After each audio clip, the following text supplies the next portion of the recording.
Santapan Harian Rabu 12 Mei 2021.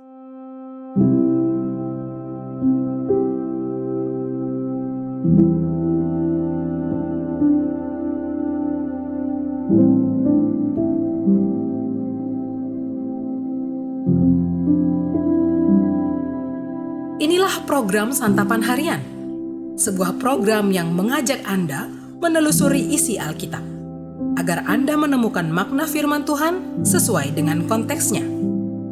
Santapan Harian tertuju bagi Anda yang ingin memiliki kehidupan rohani yang segar, kuat, dan sigap.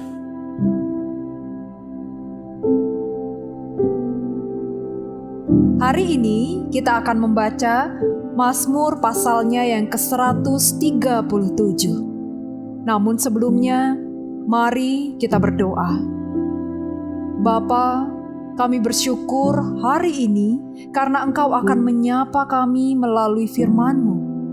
Di dalam cinta Putramu Yesus Kristus, kami bersembah. Amin.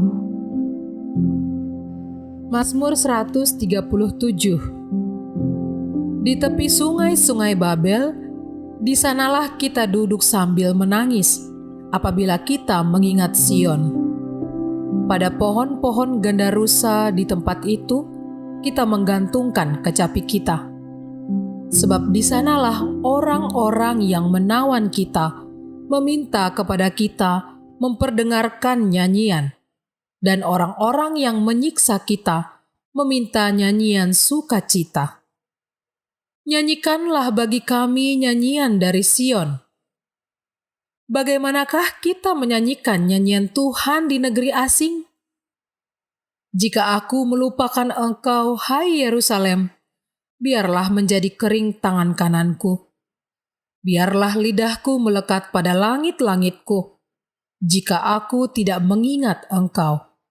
Jika aku tidak jadikan Yerusalem puncak sukacitaku.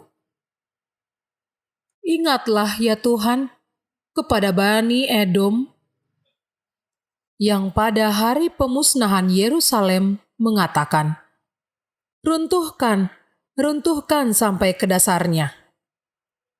Hai putri Babel yang suka melakukan kekerasan, berbahagialah orang yang membalas kepadamu perbuatan-perbuatan yang kau lakukan kepada kami. Berbahagialah orang yang menangkap dan memecahkan anak-anakmu pada bukit batu.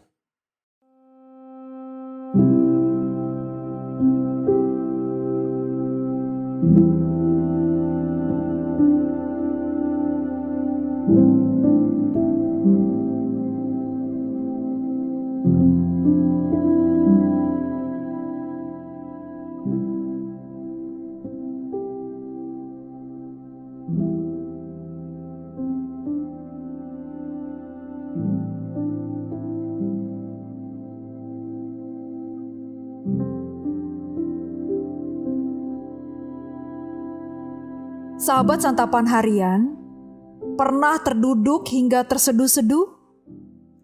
Bagi yang pernah mengalami kedukaan tentu dapat membayangkan bagaimana perasaan orang yang terduduk diam dengan gundah hingga menangis terseduh-seduh.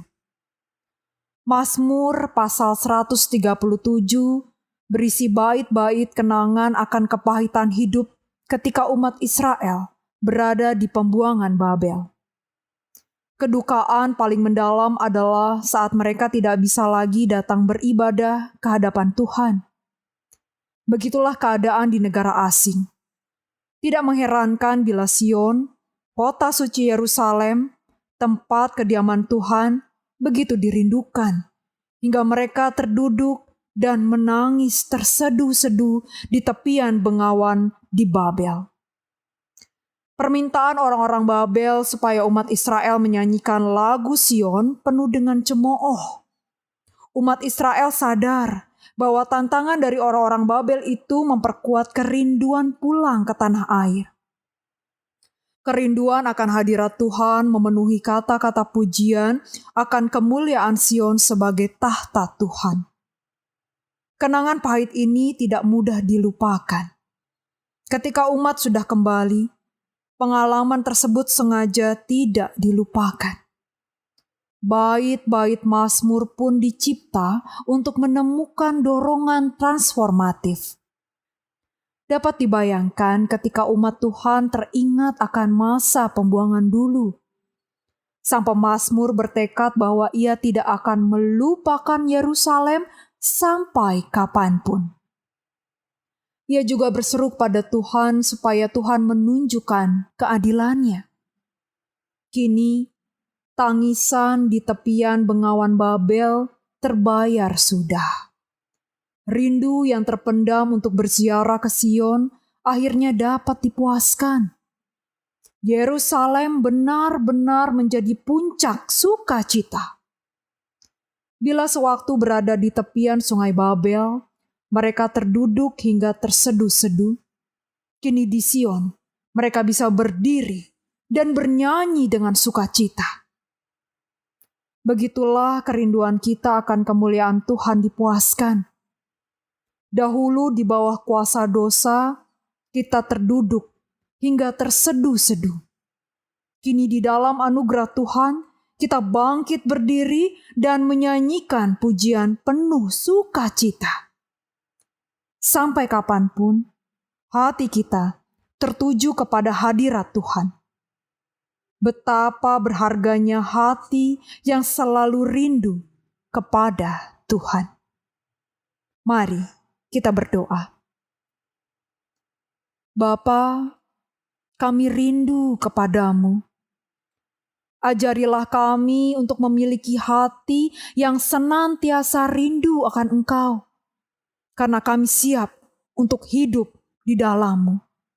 Di dalam hadirat-Mu ya Bapa, kami bertelut.